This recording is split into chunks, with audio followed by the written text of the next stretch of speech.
Good morning વિદ્યાર્થી મિત્રો, કેમ છો બધા? મજામાં? ધોરણ 6 ની અંદર વિજ્ઞાન વિષય છઠ્ઠાના વિજ્ઞાનમાં મિત્રો આપણે 10મો પાઠ ચાલુ છે, ગતિ અંતરનું માપન. ગતિ અને અંતરનું માપન, તેની અંદર આપણે 3 પ્રશ્નો સ્વાધ્યાયના જોયા હતા અને એનાથી આગળ. તો મિત્રો અહીંયા આગળ પ્રશ્નો જવાબ જે કરવાના છે એની વાત કરીએ તો ચોથો પ્રશ્ન, નીચે આપેલા લંબાઈના એકમોને તેની પદ્ધતિ લંબાઈના આધારે ગોઠવો. સૌથી પહેલા આવશે મિલીમીટર, સૌથી નાનું માપ મિલીમીટર, એનાથી મોટું છે સેન્ટીમીટર, એનાથી મોટું આવશે મીટર અને લાસ્ટમાં આવશે કિલોમીટર. ખ્યાલ આવ્યો મિત્રો? ફરીથી ચોથા પ્રશ્નનો જવાબ આવશે 1 મિલીમીટર, પછી આવશે 1 સેન્ટીમીટર, પછી આવશે 1 મીટર અને પછી આવશે 1 કિલોમીટર. ખૂબ જ સરળ છે મિત્રો. નેક્સ્ટ પ્રશ્ન નંબર 5, કોઈ વ્યક્તિની ઊંચાઈ 1.65 મીટર હશે, તેને સેન્ટીમીટર અને મિલીમીટરમાં દર્શાવો.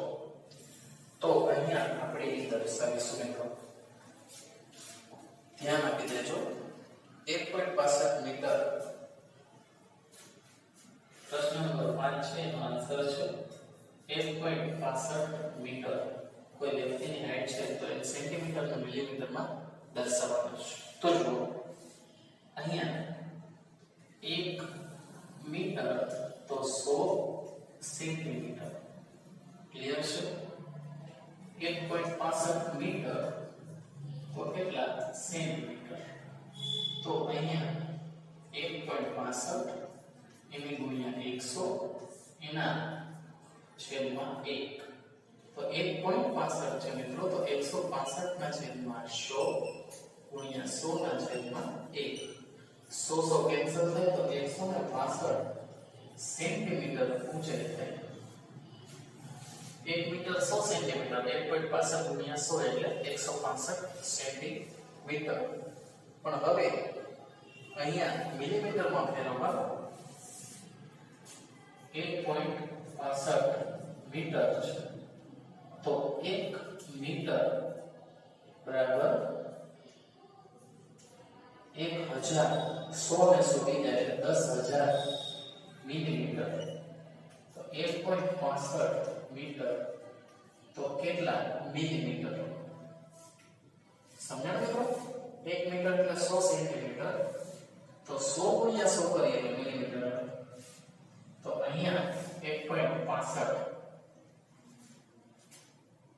બરાબર 1.65 એટલે ગુણ્યા 10,000 છેદમાં 1, તો 165 છેદમાં 100 ગુણ્યા 10,000. 2 મીટર જાય, 2 મીટર જાય, 165 ગુણ્યા 100 બરાબર છે. એને ગુણ્યા શું કરવાનું? 10.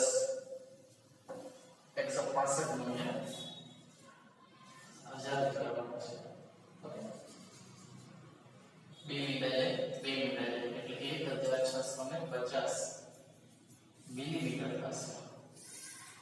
આ વસ્તુ યાદ રાખજો. માપન હંમેશા યાદ રાખવામાં થાય છે. માપન હંમેશા યાદ રાખવાના છે મિત્રો. ચલો નેક્સ્ટ છઠ્ઠો, રાધાના ઘર તથા તેણીની શાળા વચ્ચેનું અંતર છે 3250 મીટર. એટલે કિલોમીટરમાં ફેરવવાના છે. શેમાં? કિલોમીટરમાં. તો 1000 મીટર એટલે 1 કિલોમીટર. 1000 મીટર એટલે 1 કિલોમીટર થાય, એ તમને ખબર છે. તો 3250 મીટર એટલે કેટલા કિલોમીટર? 3 રાશિ માંડવાની. બરાબર? 1000 મીટર 1 કિલોમીટર, 3250 મીટર તો કેટલા કિલોમીટર? 3250 છેદમાં 1000 ઇન્ટુ જાય 100 એટલે અહીંયા 3.25 કિલોમીટર. કેટલા કિલોમીટર? 3.25 કિલોમીટર. બરાબર છે મિત્રો? હવે એના પછીનો 7મો ક્વેશ્ચન, કોઈ સ્વેટર ગૂંથણ કરવા માટે સોયની લંબાઈના માપને ફૂટપટ્ટી પર તેના એક છેડેનું વાંચન 3 સેન્ટીમીટર, બીજા છેડાનું વાંચન 33.1 સેન્ટીમીટર હોય તો સોયની સાચી લંબાઈ કેટલી? તો નોર્મલ વસ્તુ છે મિત્રો, એક ફૂટપટ્ટી છે, એમાં માની લઈએ 1 2 3 4 5 35 સુધી આપણે જોઈએ તો અહીંયા માપપટ્ટીનો અંતિમ અને પ્રારંભિક અંતિમ વાંચન છે 33.1, પ્રારંભિક છે 3, તો અહીંયા 30.1 સોયની માપની લંબાઈ થશે.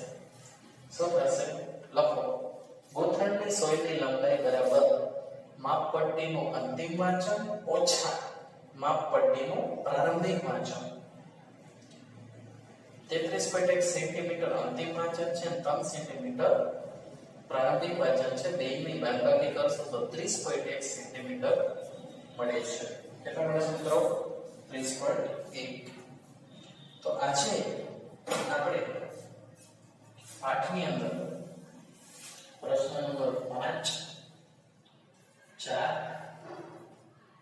6 અને 7 આ 4 પ્રશ્નના જવાબ આપેલા છે જે તમારે તમારી હોમવર્કની અંદર વાક્યના રૂપમાં એક વાર લખવાના છે.